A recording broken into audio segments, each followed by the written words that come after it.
क्या कभी सोचा कि जिस हवा में हम सांस लेते हैं वही हवा हमें धीरे धीरे बीमार बना रही है। दिल्ली पोल्यूशन कोई मौसम नहीं, ये एक वार्निंग है जिसे हम रोज इग्नोर कर रहे हैं। आज हम दिल्ली पोल्यूशन के बारे में ये पढ़ेंगे कि AQI क्या है, प्रदूषण कैसे बढ़ता है, स्वास्थ्य पर क्या असर पड़ता है, दिल्ली में पोल्यूशन क्यों बढ़ता है, इन नियमों के बारे में हम पढ़ेंगे। सबसे पहला नियम है कि सर्दियों की सुबह। दिल्ली में सर्दियों की सुबह अक्सर धुंध और कोहरे के साथ शुरू होती है। हालांकि ये कोहरा नहीं होता है, ये होता है स्मोक, जिससे भारी मात्रा में पोल्यूशन होता है। अब मौसम में AQI चेक करते हैं। दिल्ली वाले लोग हर रोज 80 से प्लस सिगरेट पीते हैं। स्मोक वाली, पोल्यूशन वाली 80 से प्लस सिगरेट पीते हैं। दूर की बिल्डिंगें दिखाई नहीं देती, जिससे कि कुछ भी नहीं दिखाई देता। वाहनों का एक्सीडेंट बढ़ता है, जिससे और भी पोल्यूशन फैलता है। दूसरा है AQI क्या है। ये AQI हर कोई करता रहता है। AQI चेक करो, दिल्ली का AQI इतना। ये AQI है क्या? AQI है यानी एयर क्वालिटी इंडेक्स। ये हमें बताता है कि हवा हमारे स्वास्थ्य के लिए सुरक्षित होती है। और भारत में AQI के स्तर मैं आपको दो ही बताऊंगा, आप गूगल सर्च कर लेना। मैं आपको दो ही बताऊंगा। सबसे पहले 50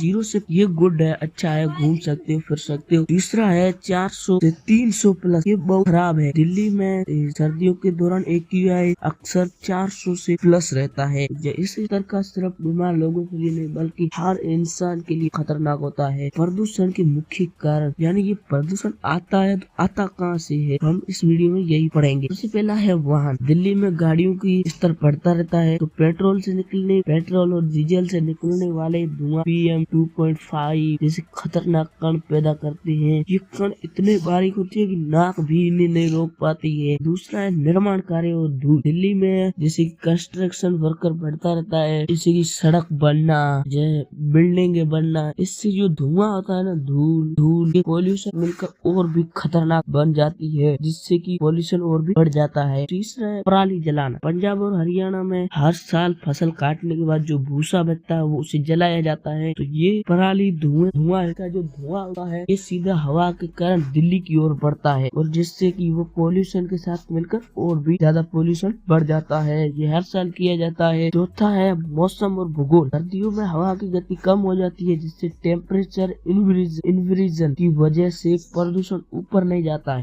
जा पाता। और ऊपर नहीं जाने का कारण यही है कि सर्दियों में हालात सबसे खराब होते हैं, जैसे शहर के ऊपर जाता है। चौथा है स्वास्थ्य पर असर। प्रदूषण हवा का असर धीरे धीरे दिखाई देता है। हालांकि ऐसे धीरे धीरे दिखाई देगा, ऐसे नहीं है कि आज बन गया आज यही होगा। तीसरा है आंखों में जलन। लेकिन ये दिखाई धीरे धीरे देता है, दिखाई इतना असर इतना पड़ता है, डॉक्टर भी इसका इलाज नहीं कर पाता है। आंखों में जलन होती है, खांसी, सांस फूलना, दिल, अस्थमा, और बच्चों में फेफड़ों का विकास प्रभावित होता है। फेफड़े का विकास ही नहीं हो पाता है, जिससे वो और भी, ये छोटी समस्या नहीं है, ये सीधे जिंदगी से जुड़े सवाल है। प्रदूषण के कारण सरकार ने GRAP लागू कर दी है, जिसे होता है कि निर्माण कार्य पर रोक, कंस्ट्रक्शन वर्कर बैन, पुराने वाहनों का प्रतिबंध। यही करते हैं प्रदूषण ज्यादा पुराने वाहन, जिससे कि धुआं निकलता है और भी फैल जाता है धुआं। और तीसरा है स्कूल बंद।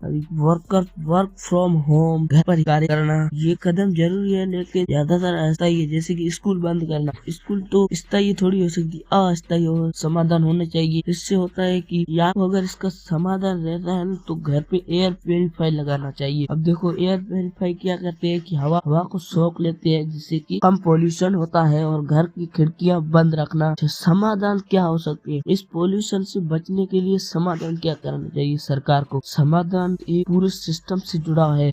बेहतर पब्लिक ट्रांसपोर्ट, इलेक्ट्रिकल वाहन को बढ़ावा, इलेक्ट्रिकल बस, डीजल और पेट्रोल वाली अगर बंद हो जाए तो फिर और भी हो सकता है। पराली का वैकल्पिक उपयोग, पेड़ पौधे लगाना, जिससे कि और भी प्रदूषण कम होगा और बारिश होगी। और सबसे जरूरी कम गाड़ियों का उपयोग करना। गाड़ियों का कम उपयोग करने से क्या होता है कि पोल्यूशन कम हो जाता है। दिल्ली की हवा आज चेतावनी दे रही है, कल से ये हमारे पर्यावरण की बात नहीं है, ये हमारे आज और आने वाली कल की पीढ़ी की बात है। अगर समय रहते ही सही कदम नहीं उठाया तो साफ हवा एक सपना रह सकती है। तो हेलो दोस्तों, अगर आपको वीडियो पसंद आई हो तो वीडियो को कमेंट में बताना आप, और लाइक सब्सक्राइब जरूर करना प्लीज, आप अपना छोटा भाई समझ के।